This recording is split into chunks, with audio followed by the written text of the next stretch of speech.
जल्दी जल्दी आइए, समय पंडित तक भीड़ लगी है। क्या हुआ बेटा? अबे कहाँ गया माइक? ऑगी ऑगी, समय पंडित क्लासेस चालू हो गई है। भैया भैया, समय पंडित भैया मुझे मारेंगे भैया। आई एम बैड मैन, समय पंडित क्लासेस ज्वाइन करूंगा। आई एम बैड मैन, कन्ना चूस के। एकदम गुलशन ग्रोवर की आवाज है ना भैया, ऐसी करता हूँ। ओए भाई क्या है, मैं अपनी स्टूडेंट को समय पंडित के यहाँ नहीं भेजूंगा। माया दुनिया बहुत बुरी है माँ, मैं समय पंडित क्लासेस ज्वाइन करूंगा माँ। माया दुनिया बहुत बुरी है माँ। आओ डक डक बोंगा बली में। अच्छा है समय पंडित क्लासेस हो गई है, अब करेंगे हम ज्वाइन। अच्छा है, सेव करेगा मत, सेव कर। और स्टैंड मत करिए भाई, स्टैंड मत कर, कसम है। और भाई स्टैंड मत करिए, किसी को मत। चल दिखाइए तो, मैंने बस आवाज सुनने थे, मैं आवाज सुनने दी।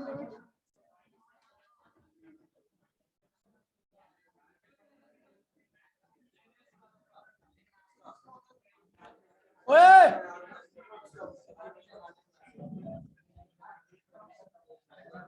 वो दो मार्कर थे ना यहाँ पे, ये जेब में डालता मैं।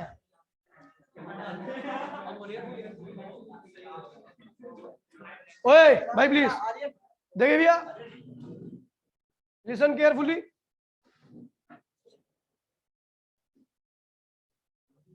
ठीक है, तो भैया लास्ट क्लास में हमने पढ़ा था कहां तक भैया? सॉलिड पढ़ा था। सॉलिड में कहां तक? सॉलिड में कहां तक पढ़ा था? अब लास्ट क्लास मतलब जिस दिन मैंने पढ़ाया था,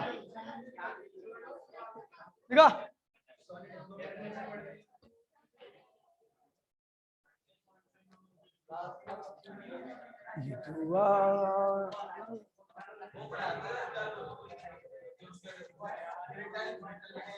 तो ओए भाई देखिए, हमने, ठीक है भैया, ठीक है भैया, तो मेरे ख्याल से यंग मॉडुलस लास्ट टॉपिक जो पढ़ा था, स्ट्रेचिंग, वायर को स्ट्रेच करना, वायर को खींचना।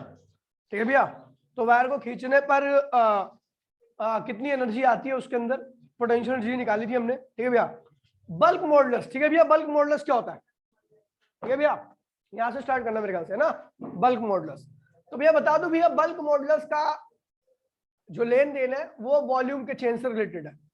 अगर किसी बॉडी के अंदर वॉल्यूम का चेंज हो रहा है तो उसका बल्क मॉडुलस क्या होगा? कम होगा। लेकिन अगर किसी बॉडी के अंदर वॉल्यूम का चेंज नहीं हो रहा या बहुत कम हो रहा है तो उसका बल्क मॉडुलस क्या होगा? बहुत ज्यादा होगा। क्या होगा भैया? बहुत ज्यादा होगा। तो बल्क मॉडुलस होता क्या है भैया? स्ट्रेस अपॉन में वॉल्यूम मैट्रिक स्ट्रेन। स्ट्रेस क्या होता है भैया? फोर्स अपॉन में एरिया। ये वो फोर्स है जो बॉडी के ऊपर लग रहा है और ये वो एरिया जिस एरिया पर ये फोर्स लग रहा है। ये होता है भैया डेल्टा वी अपॉन में वी। डेल्टा वी अपॉन में वी यानी चेंज इन वॉल्यूम अपॉन में ओरिजिनल वॉल्यूम। अगर वॉल्यूम का चेंज नहीं हो रहा तो ये डेल्टा वी क्या होगा? जीरो होगा। अगर वॉल्यूम का चेंज नहीं हो रहा तो डेल्टा वी क्या होगा? जीरो होगा। Zero divide by anything equals to zero, और उसका बल्क मॉडुलस क्या होगा? इन्फिनिटी होगा। क्या होगा भैया? यानी अगर मैं परफेक्टली रिजिड, ऐसा क्वेश्चन आता है एक नंबर में कि what is the value of bulk modulus of perfectly rigid body. Rigid body क्या होती है भैया? तो वो बॉडी जिसके वॉल्यूम को आप चेंज नहीं कर सकते, ऐसी बॉडी को हम रिजिड बॉडी कहते हैं। इनके बीच में मॉलिक्यूलर सेपरेशन जो होता है मॉलिक्यूल्स के बीच में, वो हमेशा क्या रहता है भैया? फिक्स वैल्यू पे फिक्स वैल्यू रखती है। ठीक है भैया, तो आप कितना भी फोर्स लगा दो, इनके बीच का सेपरेशन अगर चेंज नहीं होगा तो वॉल्यूम भी चेंज नहीं होगा। और जिसका वॉल्यूम नहीं चेंज होता उसका बल्क मॉडुलस क्या होता है भैया? इन्फिनिटी होता है। ठीक है भैया, बल्क मॉडुलस क्या होता है भैया? Tends to infinity. ठीक है भैया, अगर मैं बात करूं बल्क मॉडुलस ऑफ सॉलिड क्या होता है भैया? ये लार्ज होता है। सॉलिड के लिए बल्क मॉडुलस की वैल्यू क्या होती है? लार्ज होती है, क्योंकि डेल्टा भी क्या होता है? बहुत स्मॉल होता है। डेल्टा भी बहुत स्मॉल होगा तो ये पूरी चीज क्या होगी भैया? स्मॉल।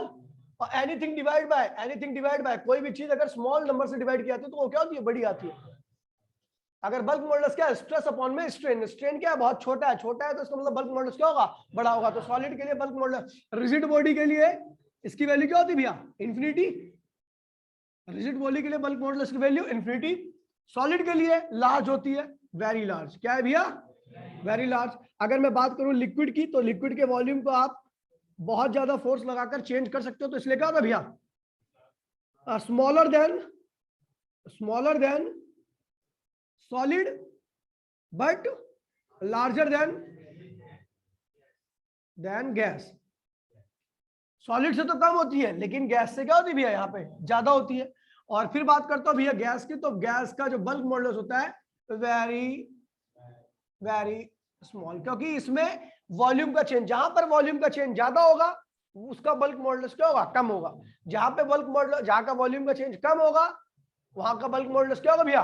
ज्यादा होगा। तो बल्क मॉडुलस समझ गए क्या है भैया? अब यहाँ पे आता है कंप्रेसिबिलिटी। क्या आता है भैया? कंप्रेसिबिलिटी क्या होता है भैया? के से लिखते हैं। अब देखिए भैया, कंप्रेसिबिलिटी मतलब होता है जो कंप्रेस हो सके, जो कंप्रेस हो सके। कंप्रेस कौन होता है? गैस, सॉलिड या गैस लिक्विड? गैस ज्यादा कंप्रेस होती है, यानी इनकी कंप्रेसिबिलिटी क्या होती है भैया? ज्यादा होती है। यानी जिसका बल्क मॉडुलस कम होता है उसकी कंप्रेसिबिलिटी क्या होती है भैया? ज्यादा होती है। और सॉलिड का बल्क मॉडुलस ज्यादा था तो इसकी कंप्रेस, आप कंप्रेस नहीं कर सकते सॉलिड को आसानी से, तो उसकी कंप्रेसिबिलिटी क्या होगी भैया? कम होगी। तो इसका मतलब भैया जो कंप्रेसिबिलिटी है 1/, में बल्क मॉडुलस के क्या होती है? इनवर्सली होती है। ठीक है भैया? तो अगर मैं बात करूं भैया वॉल्यूम का चेंज सॉलिड में क्या होता है भैया? सबसे कम होता है। फिर लिक्विड की बात आती है, वॉल्यूम का चेंज लिक्विड का, और फिर सबसे ज्यादा कहां चेंज होता है भैया? गैस में। गैस में वॉल्यूम का चेंज सबसे ज्यादा, लिक्विड में उसके बाद, और सबसे कम किसके अंदर होता है भैया? सॉलिड के अंदर। तो भैया जिसके अंदर ज्यादा वॉल्यूम का चेंज होगा उसका बल्क मॉडुलस क्या होगा भैया? गैस का कम होगा, लिक्विड का ये कम होगा। ठीक है भैया? लिक्विड का इससे ज्यादा होगा, और सबसे ज्यादा कौन है भैया? सॉलिड का। और कंप्रेसिबिलिटी उल्टा चलेगी, जिसका बल्क मॉडुलस ज्यादा उसकी कंप्रेसिबिलिटी क्या होगी भैया? वो बल्क मॉडुलस ज्यादा किसका होता है? जिसका वॉल्यूम कम चेंज होता है।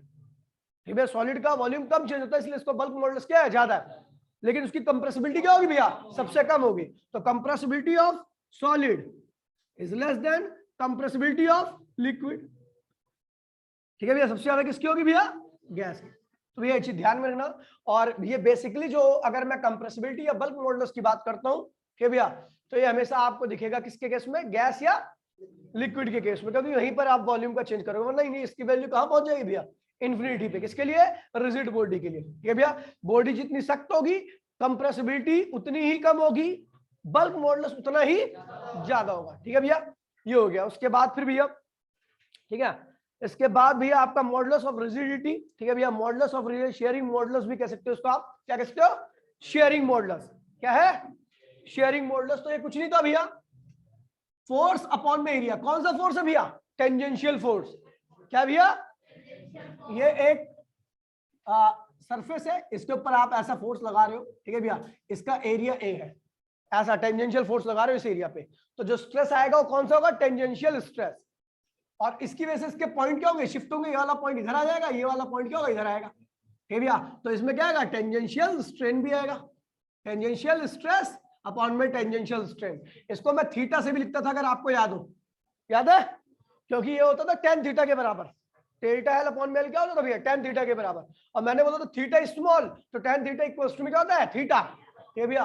तो ये हो गया आपका मॉडुलस ऑफ रिजिडिटी। ये सॉलिड के लिए वैलिड होता है। किसके लिए वैलिड होता है भैया? सॉलिड के लिए। केवल किसके लिए? सॉलिड के लिए, क्योंकि उसी के लिए, सॉलिड और लिक्विड के लिए। गैस के लिए बिल्कुल वैलिड नहीं था, क्योंकि गैस के पास कोई लेयर नहीं होती। सॉलिड की मॉलिक्यूलर लेयर होती है, लिक्विड की भी लेयर होती है, तो उस केस में। लेकिन लिक्विड के लिए इसकी वैल्यू क्या होती है भैया? बहुत कम होती है, क्योंकि अगर मैं लिक्विड की लेयर पे अगर ये टेंजेंशियल फोर्स लगाता हूं तो उसकी लेयर जो होती है ना वो आगे बढ़ जाती है, आगे वापस नहीं आ पाती अपनी जगह पे। लेकिन सॉलिड केस में क्या होता है भैया? फोर्स लगाओगे तो आगे तो बढ़ेगी, लेकिन फिर दोबारा से वापसी आती है। ऐसे कॉपी है, ये कॉपी है भैया। ठीक है भैया? अगर मैं इसके लेयर पे फोर्स लगाता हूं ऐसा, तो ये शिफ्ट होगी लेयर, लेकिन छोड़ूंगा तो वापसी आ गई। तो इसके पास है शेयरिंग मॉडुलस ऑफ रिजिडिटी, मतलब अपनी लेयर को वापस वही जगह पे लाना। लेकिन अगर ये लिक्विड होगा और फोर्स लगाओगे तो क्या होगा? फ्लो कर जाएगा। ठीक है भैया? तो यानी लिक्विड और गैस की मॉडुलस ऑफ रिजिडिटी क्या होती भैया? नहीं होती। केवल किसकी होती भैया? सॉलिड की। ठीक है? चलो भैया। अब बात करते हैं भैया पॉइजन रेशियो। ठीक है भैया, यहां पर दिया हुआ है पॉइजन रेशियो, तो भैया बता दो पॉइजन रेशियो क्या होता है। तो पॉइजन रेशियो एक रेशियो है जो कि लेटरल स्ट्रेन और लॉन्गिट्यूडनल स्ट्रेन, इसका रेशियो होता है। लेटरल स्ट्रेन क्या है भैया, देख लीजिए भैया, लेटरल स्ट्रेन क्या होता है। देखिए भैया, आप जब किसी वायर को खींचते हो तो उस वायर में दो चीजें चेंज होती है, एक तो उसकी थिकनेस और दूसरी उसकी लंब लेंथ। जब थिकनेस चेंज होती है तो उसकी वजह से रेडियस चेंज होती है। चेंज इन रेडियस अपॉन में original radius, change in radius upon में ओरिजिनल रेडियस जो होता है वो होता है लैटरल स्ट्रेन। क्या होता है भैया, जो एरिया उसका चेंज होता है, तो चेंज इन एरिया अपॉन में original area, cross sectional area, या चेंज इन रेडियस अपॉन में ओरिजिनल रेडियस, क्या कहता है भैया, लेटरल स्ट्रेन। जो लेंथ चेंज होती है, चेंज इन लेंथ अपॉन में ओरिजिनल लेंथ, क्या कहलाता है भैया, लॉन्गिट्यूडनल स्ट्रेन। तो लेटरल स्ट्रेन और लॉन्गिट्यूडनल स्ट्रेन का जो रेशियो होता है उसको हम पॉइजन रेशियो कहते हैं। क्या कहते हैं भैया, पॉइजन रेशियो कहते हैं। ठीक है भैया, इसका इस्तेमाल इंजीनियरिंग में पुल वगैरह बनाने में किया जाता है। इस रेशियो को देखा जाता है कि मैं किस वायर पे, यानी भैया किसी वायर पे फोर्स अप्लाई करूं तो वो खिंचता भी है और उसके खिंचने से उसकी लंबाई बढ़ती है, उसका एरिया क्या होता है, कम होता है। तो भैया देखते हैं हम किसके अंदर ये वैल्यू क्या है भैया, कम आ रही है। जिसके अंदर कम होगी वो मटेरियल हमारे लिए ज्यादा सुटेबल होगा। कई ऐसे मटेरियल होते हैं जिनके ऊपर आप अगर फोर्स लगाते हो तो क्या होता है, उसकी लंबाई बढ़ जाती है और एरिया क्या होता है, कम हो जाता है, तो ज्यादा अच्छा मटेरियल हमारे लिए नहीं है। ठीक है भैया, तो ये हो गया। हाँ, एक दूसरे के परपेंडिकुलर। लेटरल स्ट्रेन क्या होता है, रेडियस के अलॉन्ग होता है, और लॉन्गिट्यूडनल स्ट्रेन क्या होता है भैया, लेंथ के अलॉन्ग होता है। तो इसलिए एक दूसरे के क्या होते हैं भैया, परपेंडिकुलर होते हैं। फिर बात करते हो भैया factor affecting the elasticity. Factor कौन कौन से फैक्टर अफेक्ट करते हैं भैया इलास्टिसिटी को। ठीक है भैया, तो यहाँ पे लिखा हुआ भैया हैमरिंग एंड रोलिंग। ठीक है भैया, हैमरिंग एंड रोलिंग। अगर हम किसी भी चीज को हथौड़े से पीटते हैं और रस्सी की तरह रोल कर देते हैं तो उससे उसकी इलास्टिसिटी क्या होती है, बढ़ जाती है। आपने देखा होगा भैया कि जो स्टील की जो रोप आती है, ठीक है भैया, जो क्रेन की रस्सियां होती है वो नॉर्मल वायर की फॉर्म में नहीं होती। उसको पहले क्या करते हैं, पतला पतला कर देते हैं, फिर उसको रस्सी की तरह ऐसे पिरो देते हैं मोटी से। तो इससे करने से कई गुना उसकी क्या होती है, स्ट्रेंथ बढ़ जाती है। अगर नॉर्मल एक सॉलिड वायर लोगे उतना ज्यादा मजबूत नहीं होगा, लेकिन अगर हम उस वायर को पतले पतले वायर की फॉर्म में करके एक रस्सी नुमा, जैसे आते नहीं है रस्सियां मोटी मोटी सी बन के, उस रस्सी नुमा कर देते हैं तो उससे उसकी स्ट्रेंथ क्या होती है, काफी ज्यादा बढ़ जाती है। ठीक है भैया, तो हैमरिंग एंड रोल करके, हैमर और रोल करके हम किसी भी मेटल की जो टेंसाइल स्ट्रेंथ है, टेंसाइल स्ट्रेंथ मतलब लोड उठाने की क्षमता एक तरह से, ठीक है भैया, उसको हम इंक्रीज कर सकते हैं।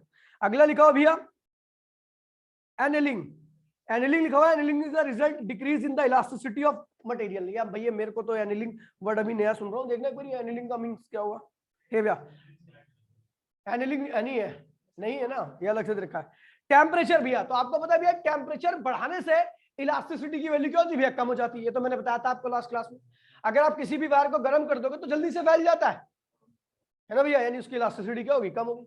ठंडे पे ऐसा नहीं होता, ठीक है, ऐसा इसलिए होता है क्योंकि भैया टेम्परेचर देने पर उससे क्या होता है, ये जो मॉलिक्यूल की मीन पोजीशन है वो बढ़ जाती है, एनर्जी बढ़ जाती है उसकी, तो मीन पोजीशन बढ़ जाता है तो क्या होता है, सेपरेशन बढ़ जाता है, लेंथ बढ़ जाती है, इलास्टिसिटी क्या होती है, कम हो जाती है। ठीक है, अगला लिखा भैया इम्प्योरिटीज। कई बार हम क्या करते हैं भैया कि इम्प्योर कर देते हैं, कुछ मिक्स कर देते हैं उस मटेरियल के अंदर, जिसकी वजह से उसकी इलास्टिसिटी क्या होती है, बढ़ जाती है। जैसे लोहे के अंदर हम कार्बन मिक्स कर देते हैं या फिर दो तीन चीजें और मिक्स कर देते हैं तो वो बन जाता है स्टील। क्या बन जाता है, और स्टील काफी ज्यादा मजबूत होता है आयरन से। तो यानी इम्प्योरिटी मिलाने से भी क्या होता है, तो ये फैक्टर्स हैं जिनको हम चेंज करने से किसी भी बॉडी की इलास्टिसिटी को चेंज कर सकते हैं, बढ़ा सकते हैं, घटा सकते हैं। समझ गए, चलो आगे बढ़ते हैं भैया। प्रैक्टिकल एप्लीकेशन ऑफ इलास्टिसिटी, बहुत सारी एप्लीकेशन है इसमें जो दे रखा है। पहली एप्लीकेशन है भैया क्रेन की जो रोप्स होती है वो बनाई जाती हैं अलग अलग थिकनेस की। ठीक है भैया, तो जैसे भारी लोड उठाना होगा तो मोटी थिकनेस हम यूज करेंगे, और हल्का लोड उठाना होगा तो हल्की थिकनेस या कम थिकनेस को यूज करेंगे। ठीक है भैया, माउंटेन पर जो मैक्सिमम हाइट होती है, माउंटेन की जो मैक्सिमम हाइट होती है धरती पर, वो 10 किलोमीटर से ऊपर नहीं जा सकता। ठीक है भैया, वरना धरती की जो स्ट्रेंथ है, टेंसाइल स्ट्रेंथ है, उसके बियॉन्ड चले जाएगा मामला। मतलब पर यूनिट एरिया पर जितनी वो स्ट्रेस फोर्स झेल सकता है, पर यूनिट एरिया पर जितना फोर्स झेल सकता है उससे ज्यादा हो जाएगा उसके पर यूनिट एरिया पर, इसलिए इससे ज्यादा माउंटेन की हाइट एग्जिस्ट नहीं करती। ठीक है भैया, अगला कह रहा है भैया होलो शाफ्ट, ये भैया पहले क्वेश्चन था, आता भी था, आपने देखा होगा भैया, जो गाड़ी शाफ्ट मींस होता है एक मोटी खोखली पाइप, ठीक है, मोटी खोखली पाइप। आपने देखा होगा ट्रक के इंजन से एक रॉड जाती है पीछे वाले टायर की तरफ, वो घूमती है तो पीछे वाले ट्रक का पहिया घूमता है, देखा है?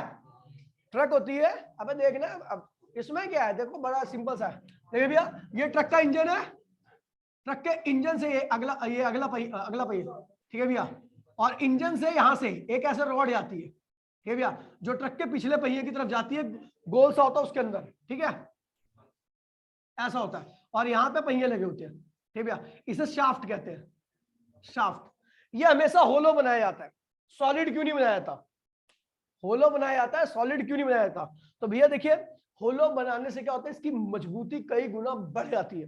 1 किलो सॉलिड, 1 किलो भारी सॉलिड शाफ्ट लीजिए, रॉड लीजिए एक तरह से, ठीक है, और 1 किलो भारी होलो शाफ्ट लीजिए, उसी मटेरियल की वही चीज है, ठीक है भैया। रेडियस चेंज नहीं होनी चाहिए, ध्यान रखना, रेडियस में बहुत ज्यादा ऐसा नहीं कि 1 किलो को इतना मोटा बना दो, ऐसा तो दिक्कत आएगी, ठीक है भैया। हाँ किसमें?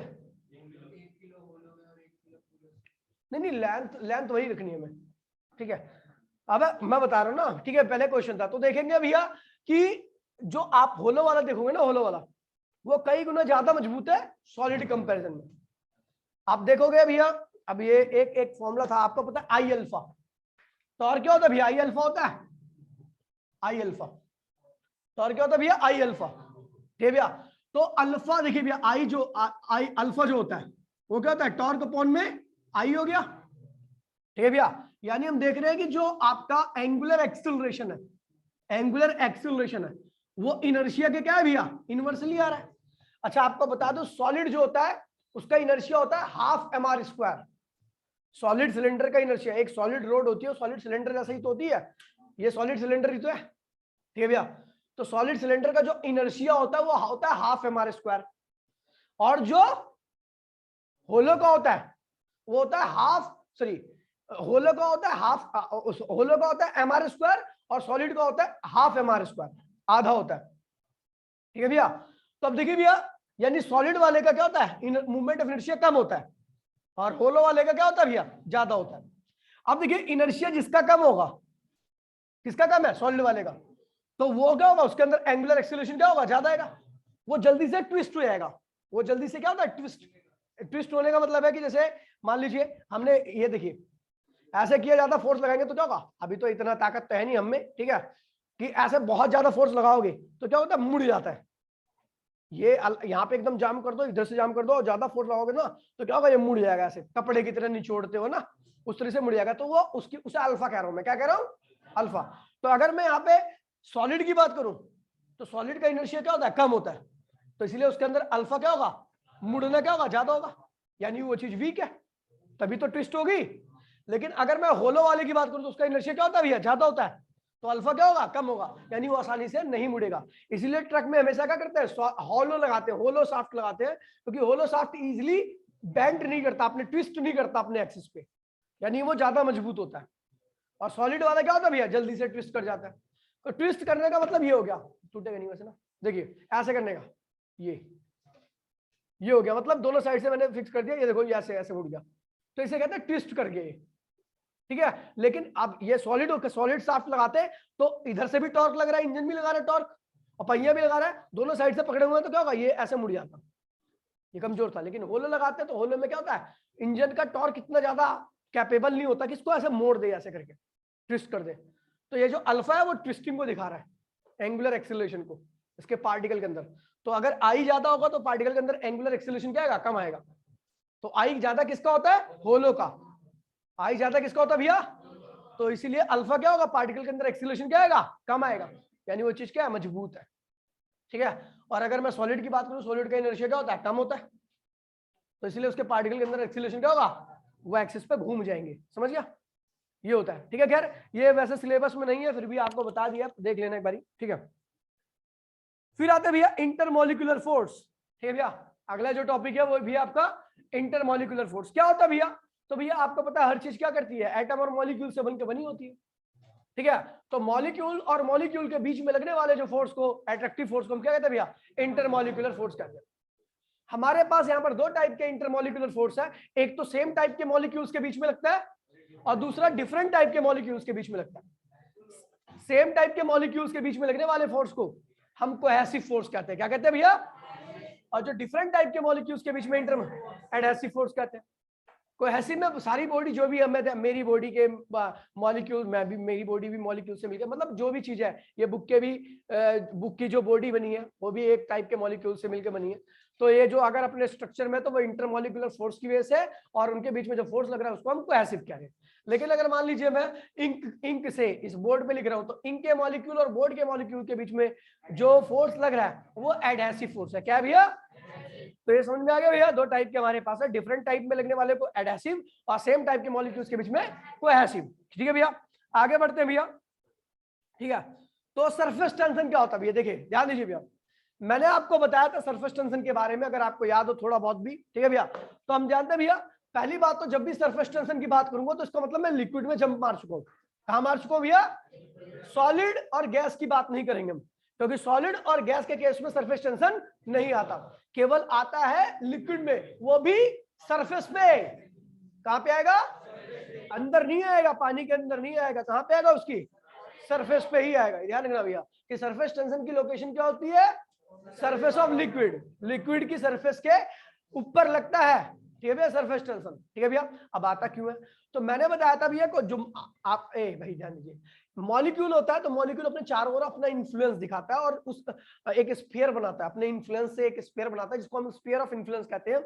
और उस स्फीयर ऑफ इन्फ्लुएंस के अंदर जो भी मॉलिक्यूल्स आते हैं, सबको वो मॉलिक्यूल क्या करता है? अपने से बांध के रखता है, खींच के रखता है, अगर आपको याद होगा तो।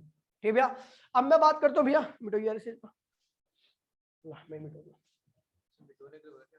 अरे कोई नहीं, लड़के मिटो।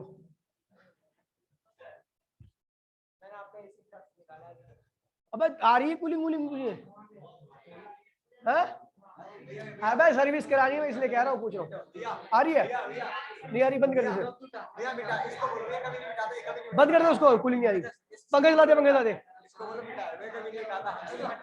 अबे ला, मैं मिटो दूं, उसे बंद कर पहले।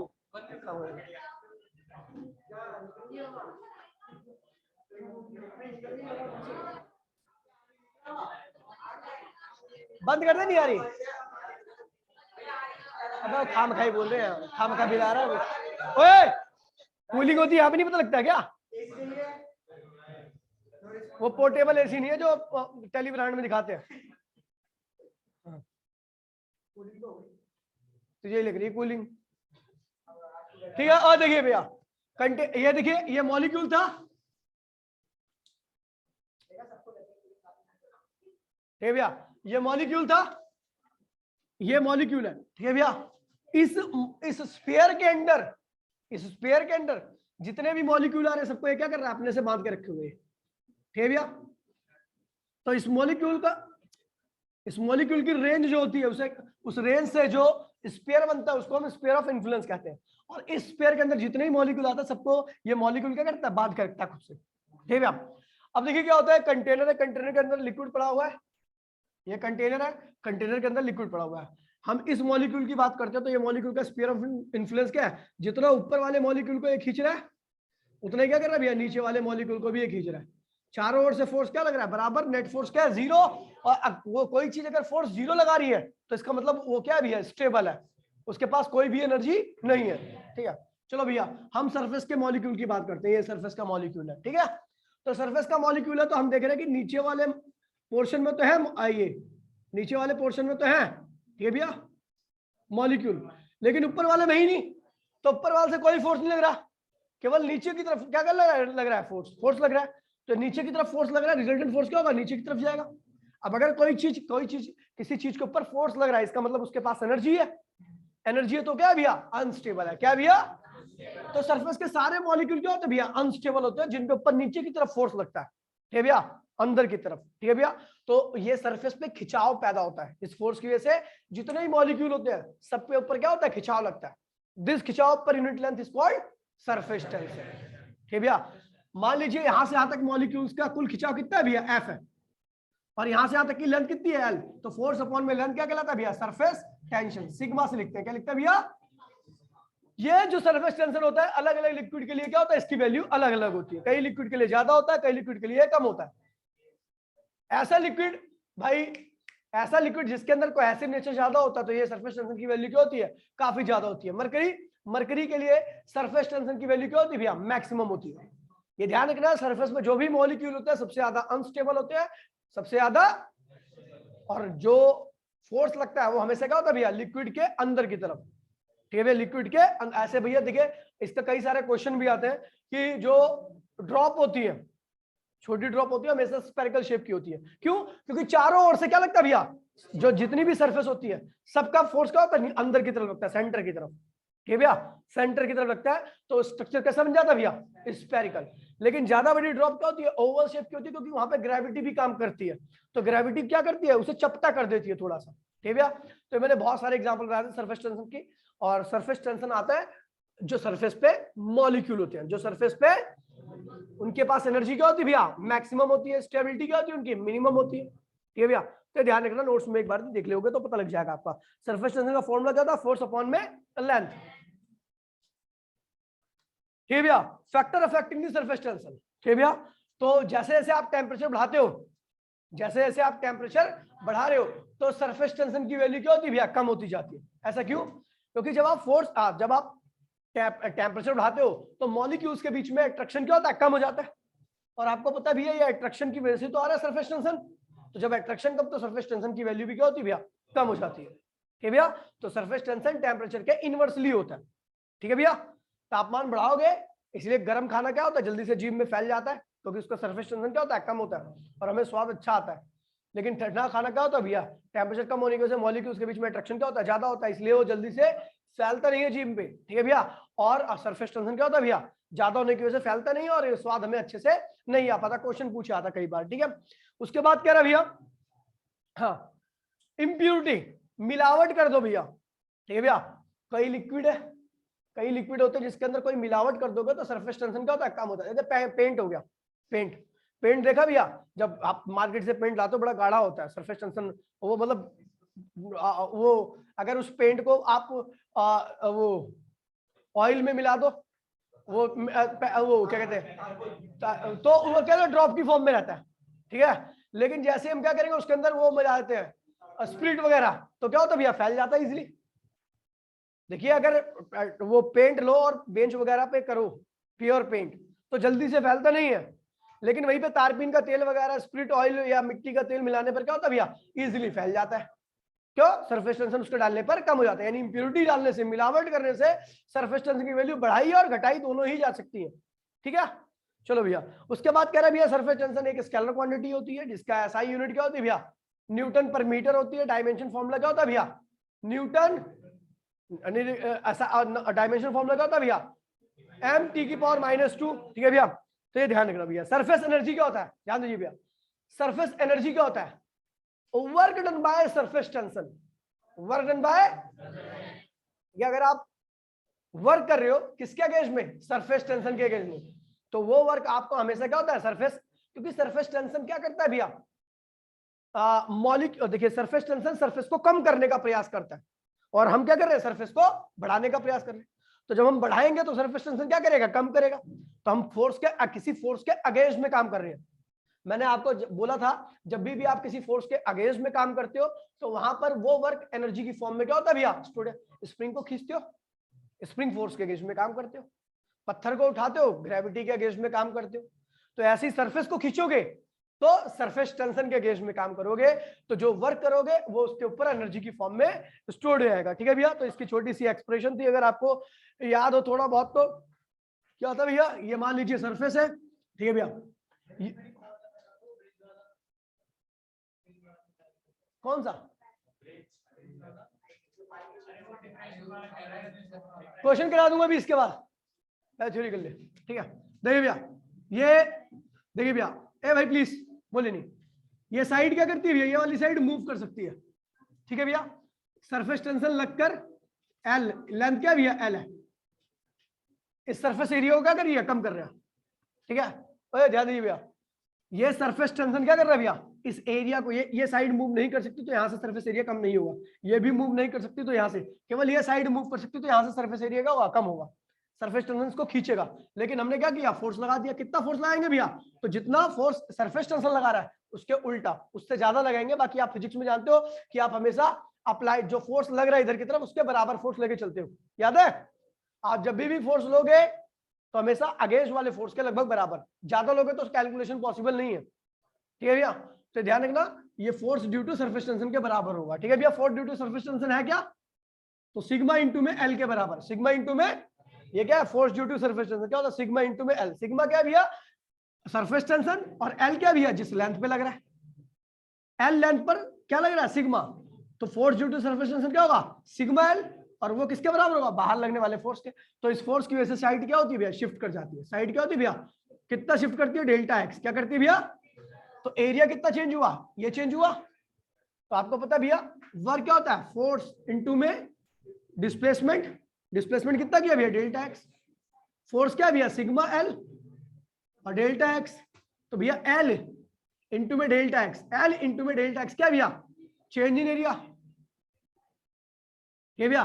और आपको बता दिया भैया अगर दो फेस एयर के कांटेक्ट में तो यहाँ पे दो लगाओगे आगे, एक फेस एयर के कांटेक्ट में तो एक लगाओगे। तो वर्क यानी सरफेस एनर्जी का जो फॉर्मूला होता है वो सरफेस टेंशन इनटू में change in area, change in area के बराबर होता है। और दूसरी बात ध्यान रखना, यहां से एन से मल्टीप्लाई करता हूं, एन क्या है भैया, number of face in contact with air, air के कांटेक्ट में कितने फेस हैं आपके। जैसे भैया मान लीजिए दो, यहाँ पे आगे भी ये कोई फिल्म है, तो फिल्म के दो फेस, एक आगे की सरफेस और एक पीछे की सरफेस, दोनों एयर के कांटेक्ट में होगी, यहाँ पे आप दो यूज करोगे।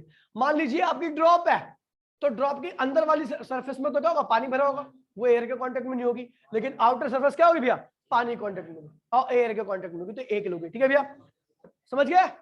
तो सरफेस एनर्जी ध्यान दीजिए भैया, इसके ऊपर जो डेरिवेशन आएगी वो बहुत इंपॉर्टेंट है। जैसे मान लीजिए आपकी मैंने दो डेरिवेशन कराई है, excess pressure inside the air bubble और एयर ड्रॉप, दोनों में से कोई एक डेरिवेशन पक्का आती है, ठीक है भैया। तो डेरिवेशन आप कर लेना, ठीक है भैया, आसान डेरिवेशन है, कुछ नहीं करना। आपको पता है भैया जो ड्रॉप होती है या बबल होता है, ड्रॉप होती है बबल होता है, उसकी शेप कैसी होती है, बाहर की तरफ कॉन्वेक्स, क्या होती है भैया, कॉन्वेक्स से। और आपको बताया भैया कॉन्वेक्स से जब भी पॉसिबल है, ये कैसी शेप है भैया, ये कैसी शेप है भैया आपकी, कॉन्वेक्स। ये कैसी भैया, कॉनकेव। ये क्या है भैया, प्लेन। तो आपको पता है भैया कॉन्वेक्स सरफेस जब भी पॉसिबल है जब अंदर का प्रेशर क्या हो ज्यादा हो, कनकेव जब है तो बाहर का प्रेशर ज्यादा हो, और प्लेन का जब दोनों साइड का प्रेशर क्या हो भैया। तो आपको अगर याद है तो भैया कॉन्वेक्स सरफेस यानी आपकी जो भी ड्रॉप वगैरह होती है वो बाहर की तरफ कॉन्वेक्स शेप की होती है, मतलब अंदर का प्रेशर क्या है, ज्यादा है, और बाहर का प्रेशर क्या है भैया। तो दोनों प्रेशर के डिफरेंस को हम क्या कहते हैं भैया, एक्सेस प्रेशर। क्या कहते हैं भैया, और वो कैसे निकल जाता है, P इक्वल्स टू में, P क्या है, एक्सेस प्रेशर है, उसकी वैल्यू क्या होगी, inside pressure minus outside pressure, ठीक है भैया। उस एक्सेस प्रेशर की वजह से साइज थोड़ा सा क्या करता है भैया, इंक्रीज कर जाता है, उसको मैंने डेल्टा आर लिया था।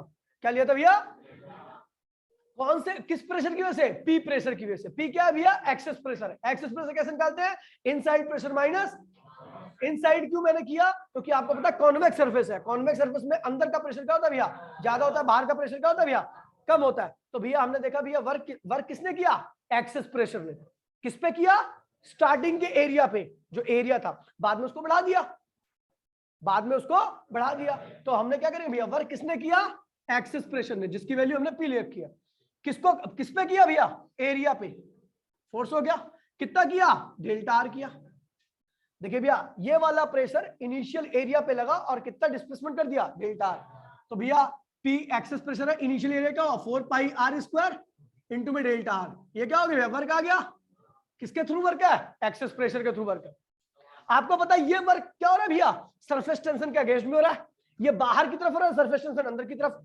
सरफेस टेंशन ये एरिया को बढ़ा रहा है, ये एरिया को बाहर, देखिए भैया अगर ये प्रेशर बाहर की तरफ धकेलेगा ड्रॉप को तो उसका एरिया बढ़ेगा, लेकिन सरफेस टेंशन एरिया को क्या करता है, कम करता है, ठीक है भैया। तो यानी ये वर्क सरफेस टेंशन के अगेंस्ट में लग रहा है, तो इसका मतलब इसकी वजह से सरफेस एनर्जी भी आएगी।